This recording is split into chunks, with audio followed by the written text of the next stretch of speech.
Hey guys, welcome to the Manchester United News channel. Subscribe to the channel to not miss any news, leave your like, and share, you are very important for the growth of the channel. Let's go to the video.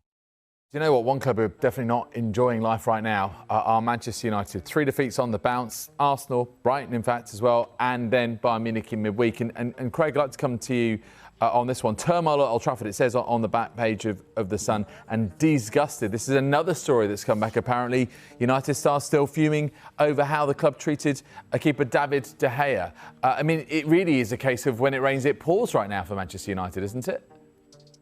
It is, yeah, and I quite like the picture on the back of the paper there of the goalkeeper dropping his keys as he gets into his car, which was a gift for any tabloid, I must admit. But yeah, now I was on this show, I think it was in March or April time, and I made the statement, and I was pretty blunt about it.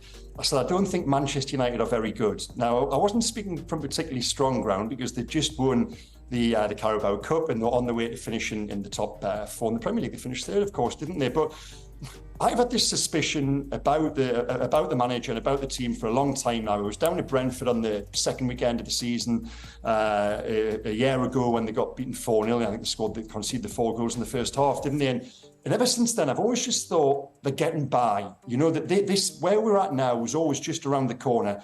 The recruitment is...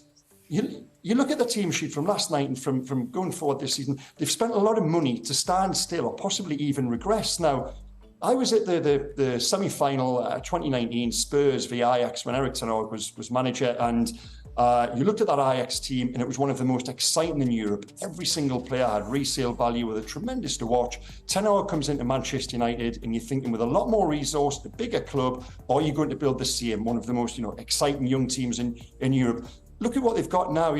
I like Eriksen and Casemiro as players, but does that really represent, an exciting, buoyant, energetic future? Then you look at the guys at the back who are still playing: Wan-Bissaka, Lindelof, Shaw when he's fit, Diogo Dalot. Marcus Rashford hasn't really kicked on under the new manager. So no, I think they really are the next club up on that crisis carousel which goes around with the national press, and it's a huge one for them this weekend against Burnley. Well, it's interesting you use that game crisis, Craig, because on the back page of the Metro, one game from crisis is the headline. I mean, it's not quite what Vincent Kompany said, but Vincent Kompany, obviously Burnley boss at the moment, and they face Manchester United this weekend, saying in a top club, you're always one loss away from a crisis. Doesn't have to be United, it's the same in every top club. One thing this man, Erik Ten Hag, has demonstrated is he is extremely capable. So, they're picking the headline a little bit from, a combination of what he said, not actually what he said. Do you think United are one loss from a crisis, though, Jonathan? I think Kompany's right about the fact that, whether it is United or Bayern Munich or Real Madrid, the downside, the kind of the cataclysm that comes from losing a game, especially against opposition that you're supposed to beat, which is, I guess, most weeks, is kind of debilitating. Like if you have a big club losing games, they're all thought of the process or the long-term strategy or any kind of transition period that the club happens to be going through. It all kind of goes out of the window, and I think that has been to the detriment of Manchester United for 2, 5, 10 years. This idea that you have to kind of react to whatever short-term crisis, if you want to call it, or short-term need or malady is afflicting the club at that point. I honestly think like if we separate out everything that's happened kind of off the field, which I think has shown the sort of essential dysfunction at the club, on the pitch, for the last sort of 14, 15 months that Erik Ten Hag has been there has been progress. And I think if they stick to that progress, if they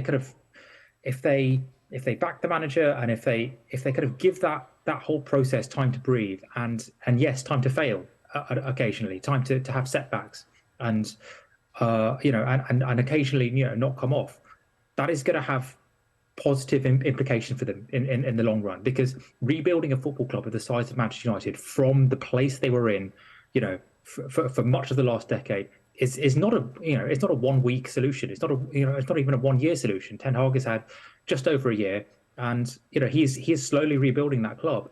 And yeah, if you want to take a view in 6-12 months' time that it's not going in the right direction, fine. But I think 5 games into the season, I think you need to take a little bit of a long-term perspective there. Craig, what do you think about, the supposed pressure on Erik Ten Hag? I mean, he seems like relatively the same demeanour every time he speaks, whether he's lost 3 games in a row or whether he's won 3 games in a row. He doesn't really give much away. And of course, he has been back to the transfer market. Onana, as you mentioned, where he's come in, a Mason Mount, Højlund's come in. Do you think that he will be under pressure or do you think actually they will just carry on backing him no matter what this season? Because as Jonathan says, he's one of the only consistent things there is at Manchester United right now. Yeah, like I said, I disagreed with what John said. I think I made my opinion quite clear in the previous answer that I've always had a suspicion that Ten Hag wouldn't really be the man to take Manchester United on. It was interesting that, David, you touched upon his his actual demeanour.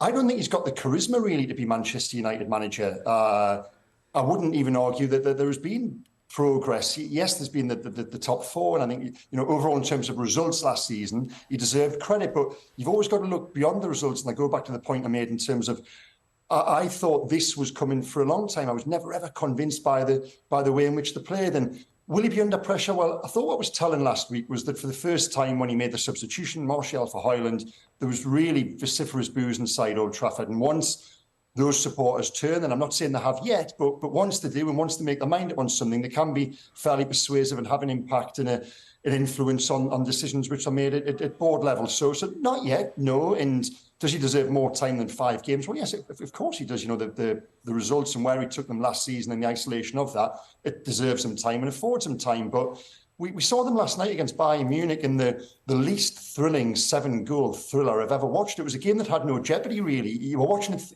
you knew Bayern Munich were going to win. It didn't matter what Manchester United did. Even if they got it back to 3-3, I still think Bayern would have went and scored. That was the attitude I had watching the game. And there was an inevitability about that defeat that you shouldn't feel about a Manchester United team. And for me, you call it, you have these instincts and these feelings, these vibes as a journalist. I've never felt it was the right fit there. And I think we're starting to see now the beginning of it unravelling. But he will be given time for it to unravel, and so he should be. Well, we will find out. Thank you all for watching. Subscribe to the channel to not miss anything. Leave your like and your comment, that is very important for the channel growth. Until the next video.